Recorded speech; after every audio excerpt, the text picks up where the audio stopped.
சென்னையில் துப்பாக்கி மற்றும் தோட்டாக்களுடன் சுற்றித் திரிந்த 3 பேர் கைது செய்யப்பட்ட சம்பவம் பரபரப்பை ஏற்படுத்தியுள்ளது.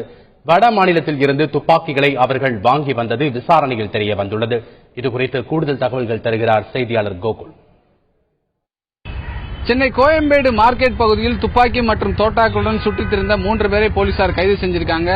ஒருங்கிணைந்த குற்ற புலனாய்வு பிரிவு போலீசாருக்கு வந்த தகவலின் அடிப்படையில் சென்னை கோயம்பேடுல வைத்து இந்த 3 நபர்களையும் போலீசார் கைது செய்து தீவிரமா விசாரணை மேற்கொண்டு வர்றாங்க. இந்த விசாரணையின் போது கைது செய்யப்பட்ட 3 நபர்களும் வியாசர்பாடியைச் சேர்ந்த மோகன்ராஜ் எனவும், சின்னப்போரூரைச் சேர்ந்த சபரிராஜன் மற்றும் ராமாபுரம் பகுதியைச் சேர்ந்த ராஜேஷ்குமார் என போலீசாருடைய விசாரணையில் தெரிய வந்துள்ளது.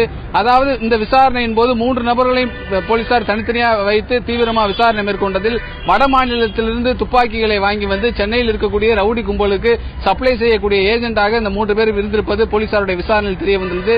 மேற்கொண்டு இந்த ரவுடி கும்பலுக்கும் வேற ஏதாவது ரவுடி கும்பலுக்கு தொடர்பு இருக்கா என்ற கோணத்தில் போலீசார் விசாரணை மேற்கொண்டு வர்றாங்க. சென்னையில் ஏற்கனவே நடந்த கொலை சம்பவத்தில் இவர்களுக்கு தொடர்பு இருக்கா எனவும் போலீசார் விசாரணை மேற்கொண்டு வர்றாங்க. எங்கிருந்து இந்த துப்பாக்கிகள் வாங்கப்பட்டது எனவும் அந்த நபர்கள் குறித்தும் போலீசார் விசாரணை தனித்தனியாக நடத்திட்டு வர்றாங்க. மேலும் இதுபோன்று பட்டப்பகலில் 3 நபர்கள் துப்பாக்கியுடன் கைது செய்யப்பட்ட சம்பவம் சென்னை கோயம்பேடு பகுதியில் ஒரு பரபரப்பை ஏற்படுத்தியுள்ளது. 2 நபர்கள் தப்பியோடியதாகவும் கூறப்படுகிறது. அந்த தப்பியோடிய நபர்கள் குறித்தும் தனிப்படை போலீசார் தீவிரமாக விசாரணை மேற்கொண்டு வர்றாங்க.